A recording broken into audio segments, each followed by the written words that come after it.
Assalamualaikum warahmatullahi wabarakatuh.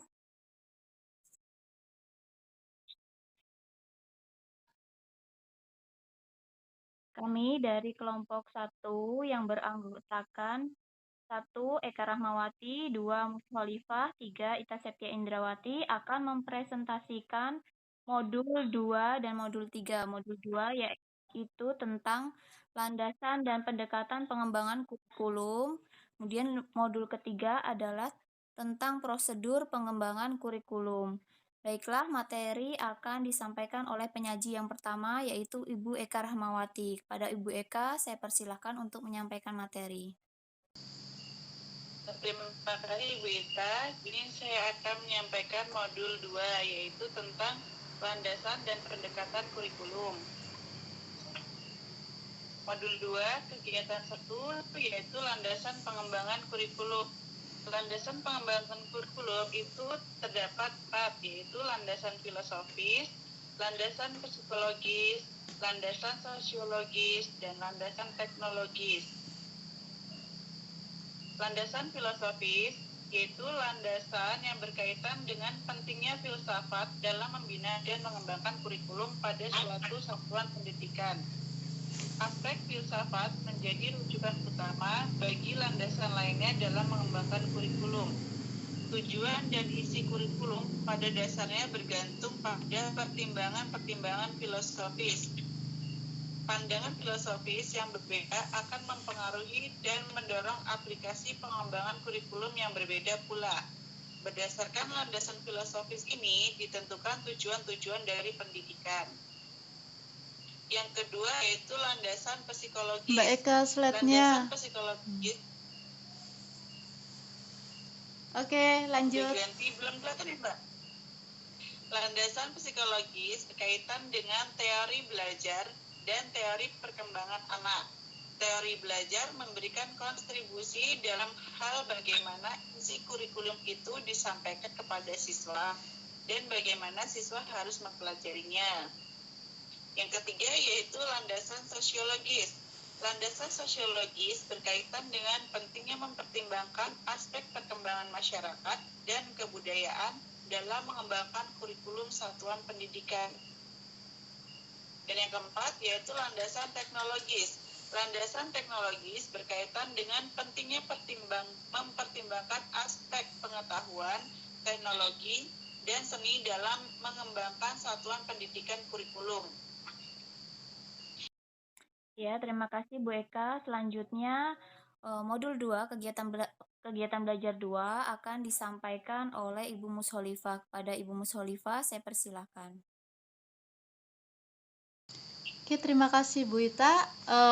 Selanjutnya itu modul 2, kegiatan belajar 2, pendekatan pengembangan kurikulum. Di sini menurut Wina Sanjaya, yaitu 2008 halaman 77, pendekatan dapat diartikan sebagai titik tolak atau sudut pandang seseorang terhadap suatu proses tertentu. Pendekatan pengembangan kurikulum menunjukkan pada titik tolak atau sudut pandang secara umum tetap proses pengembangan kurikulum. Lanjut.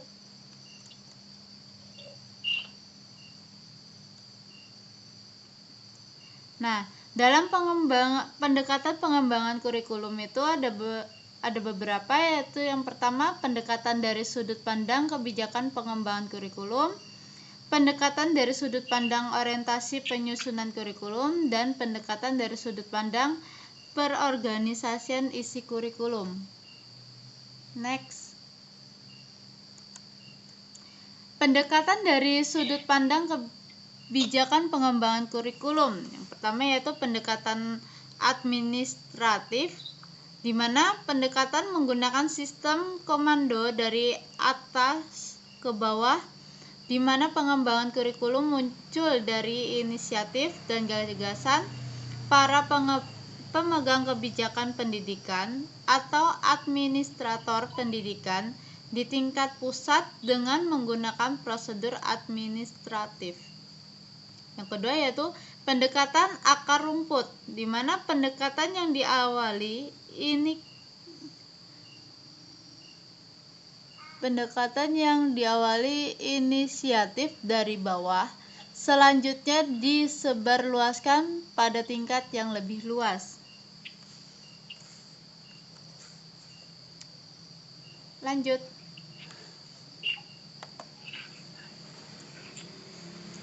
Yang kedua yaitu pendekatan dari sudut pandang perorganisasian isi kurikulum.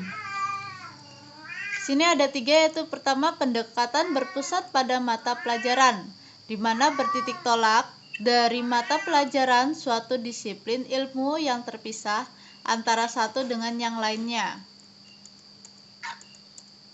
Yang kedua yaitu pendekatan interdisipliner, di mana pendekatan yang berangkat dari masalah-masalah sosial yang berasal dari kehidupan nyata yang ditinjau dari satu segi atau aspek saja. Yang ketiga yaitu pendekatan terpadu, di mana pendekatan yang bertitik tolak dari suatu keseluruhan atau kesatuan yang bermakna dan terstruktur. Next. Selanjutnya yaitu pendekatan dari sudut pandang orientasi penyusunan kurikulum.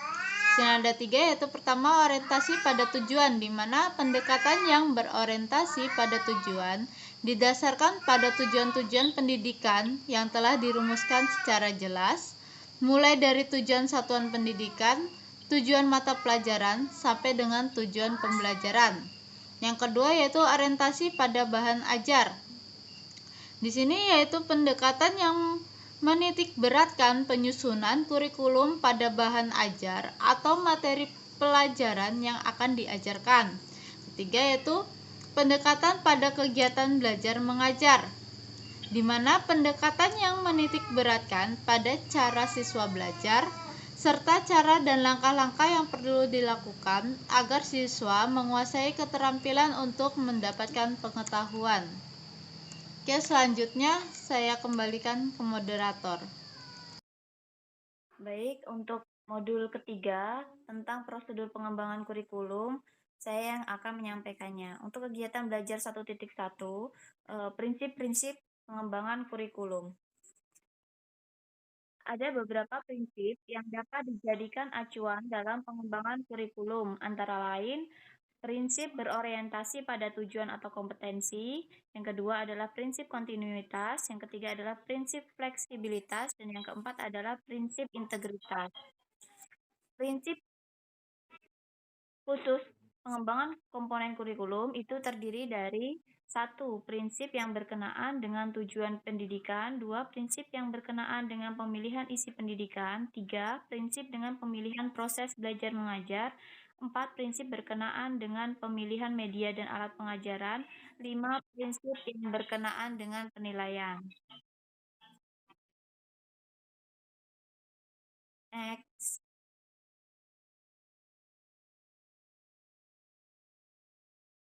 Langkah-langkah pengembangan kurikulum. Yang pertama, analisis dan diagnosis kebutuhan. Dapat dilakukan melalui survei terhadap kebutuhan siswa, tuntutan masyarakat, dan harapan pemerintah terhadap pendidikan di sekolah. 2. Perumusan tujuan. Pengembangan kurikulum merumuskan tujuan mulai dari tujuan yang paling umum ke tujuan yang khusus. 3. Pemilihan dan perorganisasian materi. Menetapkan ruang lingkup dan urutan materi pelajaran yang harus disediakan untuk mencapai tujuan yang telah ditetapkan. 4. Pemilihan dan pengorganisasian pengelolaan belajar. Menentukan berbagai pendekatan, strategi, metode, serta teknik yang sesuai dengan tujuan pembelajaran dan karakteristik materi yang telah ditetapkan. 5. Pengembangan evaluasi. Pengembangan kurikulum mengembangkan alat evaluasi untuk mengukur ketercapaian tujuan dan keterlaksanaan komponen-komponen kurikulum lainnya. Demikian presentasi dari kami kelompok 1 membahas tentang modul 2 landasan dan pendekatan pengembangan kurikulum dan modul 3 tentang prosedur pengembangan kurikulum. Apabila ada kesalahan dalam penyampaian materi, kami mohon maaf dan kami ucapkan terima kasih. Wabillahi taufiq wal hidayah. Wassalamualaikum warahmatullahi wabarakatuh.